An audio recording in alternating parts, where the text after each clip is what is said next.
The Walt Disney Company is making a big play to save the day for their international parks, a division that was in the decline. Now, potential, possible, yeah, probably, future CEO Josh D'Amaro has come in and brought bags of billions of dollars to Big Bob Iger.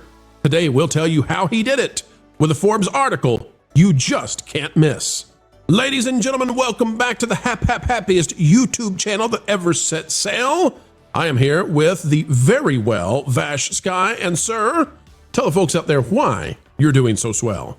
Well, I'm doing so swell because I'm happy to be in Palm Springs. Yes, I am back. This it's like I never left, but I'm going to be here for just a little while.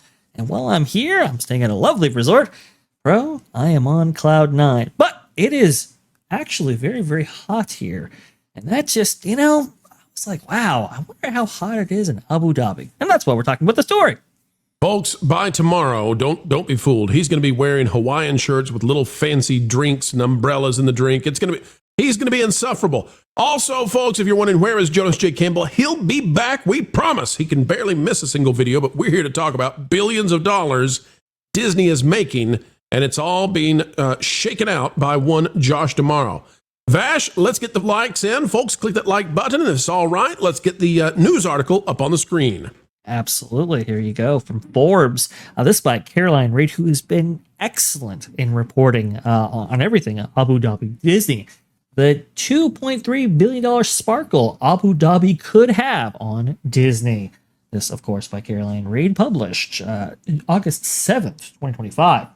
Disney's upcoming theme park in Abu Dhabi could boost its profits by as much as $2.3 billion in its first decade of operation, according to a new analysis. As this author forecast in a social media post and follow-up report, Disney announced in May that its next resort could be built in the capital of the United Arab Emirates. Almost instantly, it gave a glow to the media's giant stock price.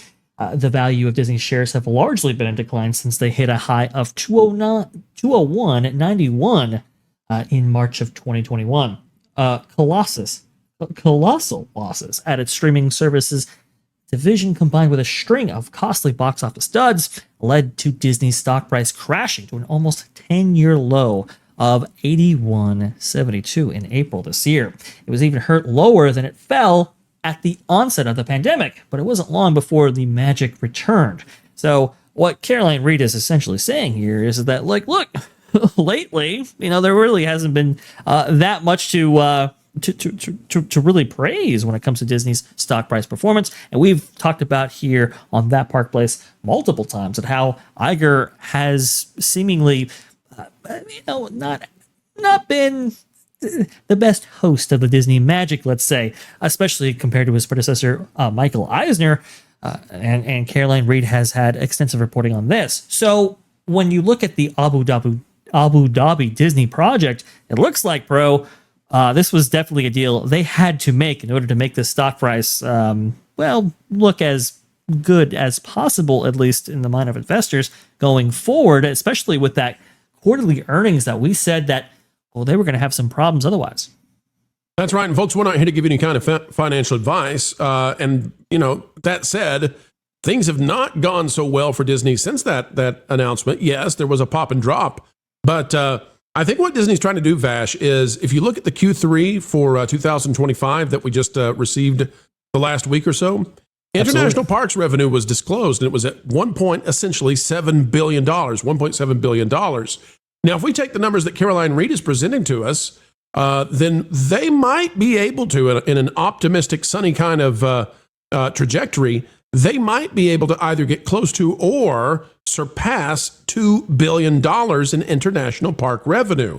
That, I believe, is what they're trying to fix because, it's not been a good ratio, domestic to international, especially when you consider how many Disney parks are global versus how many parks are domestic. The domestic parks are carrying this company, and there's only 2 resorts domestically. Walt Disney World is by far the biggest and baddest. Disneyland has been doing very well. Internationally, things not so great. And they need to get that fixed in order to satisfy investors. They've got to get that ROI up, especially as China has really, and they don't want you to talk about this, China has been a massive letdown for international revenue. The Abu Dhabi decision to license out their characters to the Middle East, I believe, Vash, and I think you'll agree, that is entirely because Disney needs to get international revenue up, even if only for appearance's sake. What say you?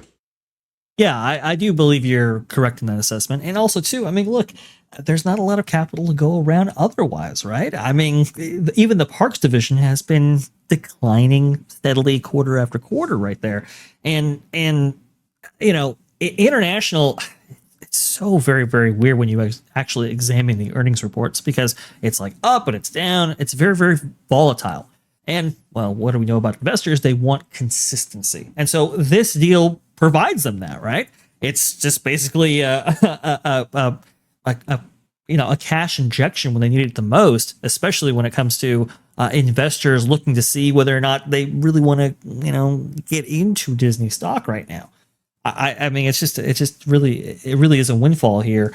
And I think it would better stabilize their international parks business at a time when, like you said, bro, they're facing all kinds of hurdles. Operating costs are getting more expensive in Disneyland Paris. China has just not been as receptive to the Disney product, especially in recent years, as they had been in the past. Looks like those investments didn't really pay off, did they, Iger? So I can understand why they would make a deal like this, but it doesn't make it less surprising given the area that it's going in. Now, you could say that, we're presenting this in sort of a cynical way, and fair enough. However, from the standpoint of Disney and their executives, this is a win-win-win-win-win. Why? Because they're not building the park. They're not operating the park. They just get money back from the park. So from a purely financial standpoint, we cannot argue with any of this, and it's probably why Josh tomorrow is going to be the next CEO of the company, probably. However, where does the cynical nature of our tone come from sometimes? Well, it's the idea that Disney, again, is not going to own or operate or build the thing. Despite their claims, this is going to be a rather small, miniature Disney park that is going to be inside, and which is going to be run by a different company, built by a different company, owned by a different company, with the Disney name slapped on it. It's very, very small in comparison to even like Disneyland, the park proper. The reason for that is because this is another company that they already have. Miral already has theme parks for Warner Brothers and for Ferrari and all of that. And this is just going to be one more little piece, one more fruit in the old fruit basket that's going to be over there. Now, from a financial standpoint, again, no problem. But from an optic point of view, you're supposed to be the world leader point of view, I think this is the first time that Disney really isn't going to be in control of, nor are they making the big decisions for their own theme park stuff. And that's a departure that makes me a little uneasy for the future of the company, even if financially I can't argue with it at all. Vash, final thoughts on this one? Oh, absolutely. I mean, even when you look at the history of Tokyo Disneyland, which we understand that there's a royalty play as well, Oriental Land Company owns and operates those parks out there, but they still use and still lean on Imagineering for their design decisions and so forth. This is an especially different tack because we know that the CEO of Miral was there at Imagineering, and apparently they're going to be taking the reins on this design-wise in a way that, well, as you just heard, makes Pro uncomfortable, and so does it me, because historically it just hasn't really been that case. But I mean, does that really expose Imagineering for kind of what it is today, which is basically just a general contracting firm? Or is it more about Miral wanting to take full control over these Disney assets, at least when it comes to their experiences out there? It's just a very interesting interplay right here, but you can understand why Disney's doing it. $2.3 billion. Well, that makes a lot of naysayers think differently. Even worse for Disney, and this is why they might consider being uncomfortable a little bit. If this thing is stellar, if it is amazing, it will be an indictment on modern Disney and Imagineering when they're incapable or undesiring of achieving the same. All right, folks, it's time now. Click that like button, share, subscribe, click it, stick it to the algorithms. It is the notification bell. Drop a comment down below. Let us know your thoughts. And let us know, will you be going to the hot suns of Abu Dhabi to experience a theme park not made by Disney, but featuring the name? Folks, until the next time, keep learning, keep growing, and keep having fun. Thanks for watching That Park Plays News. For more information, consider checking out www.thatparkplace.com. And don't forget to subscribe, share, like, and send this out on your favorite social media accounts.